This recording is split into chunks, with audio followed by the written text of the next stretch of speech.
Hello bachcho, let's read the question first. The question reads, in Africa, there is a species of bird called the yellow-throated longclaw.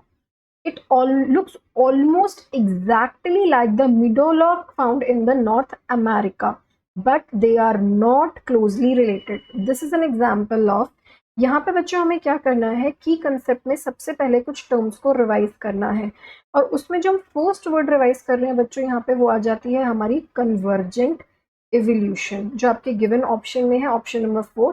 Convergent evolution हमेशा इसका जो first and foremost important thing होती है वो आप ये देखते हो कि कन्वर्जेंट एवोल्यूशन हमेशा उनके बीच में होता है जिनके पास कोई कॉमन एंसेस्टर नहीं होता, which do not have any common ancestor, और in the other terms हम ये कह सकते हैं कि they are not closely related, ये closely related नहीं होती।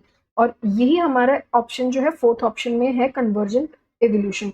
अगर आप येलो थ्रॉटेड लॉन्ग क्लॉ को देखोगे और अगर आप क्या कहते हैं यहाँ पे मिडल को देखोगे, बर्ड को देखोगे, तो ये दोनों बर्ड्स आप देखो बच्चों अपीयरेंस में बिल्कुल सेम है, बट क्वेश्चन हमें क्लियरली स्टेट कर रहा है कि ये क्लोजली रिलेटेड नहीं है।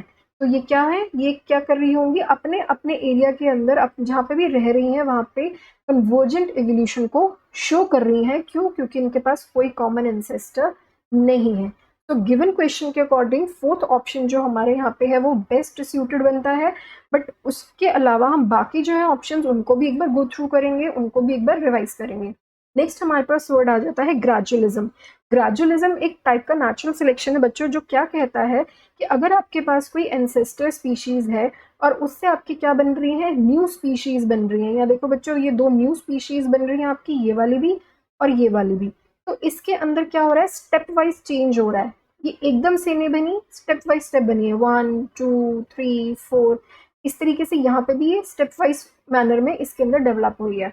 तो ये एक टाइप का नेचुरल सिलेक्शन है जो क्या कहता है कि स्टेप वाइज जो है आपका इवोल्यूशन वर्क करता है, एकदम सडन नहीं होता। लेकिन एक और टाइप का एग्जाम्पल होता है बच्चों इवोल्यूशन में पंक्चर्ड। इसमें वो क्या कहता है कि जो भी आपकी एंसेस्ट्रल स्पीशीज है वो एकदम से किस में बन जाएगी, न्यू स्पीशीज में कन्वर्ट हो जाएगी। जबकि ग्रेजुअलिज्म क्या कहता है, स्टेप वाइज होता है। तो ये मतलब होता है बच्चों ग्रेजुअलिज्म का। नेक्स्ट वर्ड हमारे पास आता है आर्टिफिशियल सिलेक्शन।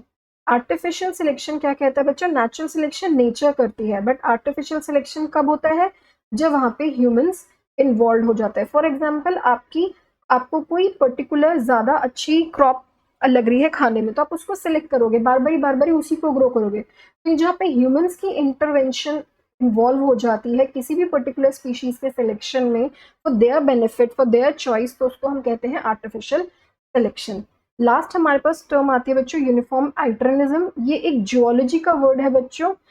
इसका मतलब होता है कि जब भी आपके अर्थ क्रस्ट के अंदर कोई चेंजेस आते हैं, so this is not related to your question. तो आपके क्वेश्चन के अकॉर्डिंग जो आपको फर्स्ट एंड फोरमोस्ट हिंट वो यहाँ पे दे रहा है that they are not closely related although they are similar in appearance. तो वहीं से हमें पता चल जाता है कि कन्वर्जेंट एवोल्यूशन इसका आंसर होगा।